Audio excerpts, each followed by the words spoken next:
প্রিয় দর্শক, আবার চলে এলাম। সবাই ভালো আছেন নিশ্চয়ই। আজকে আপনাদের দেখাবো কি করে পারফেক্ট চা বানাতে হয় এবং পারফেক্ট কালারটা কিভাবে আনতে হয়। সাথে যদি পরোটা থাকে তাহলে তো কথাই নেই। চা পরোটা কার না প্রিয়। রেসিপিতে চলে যাই। প্রথমে যদি আমি 2 কাপ চা বানাতে চাই তাহলে 2.5 কাপ পরিমাণ পানি আমি পাত্রে ঢেলে নিব। তারপর যেটা করতে হবে, 4 চা চামচ পরিমাণ দুধ দিতে হবে এবং সেটাকে আমরা ফুটাতে থাকবো।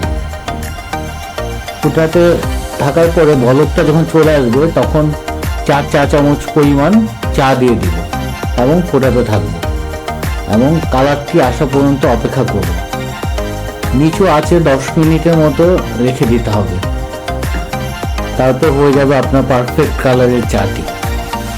আপনারা দেখতে পাচ্ছেন কি সুন্দর কালার এসেছে এবং এটাকে আমি চায়ের কাপে ঢেলে নিচ্ছি।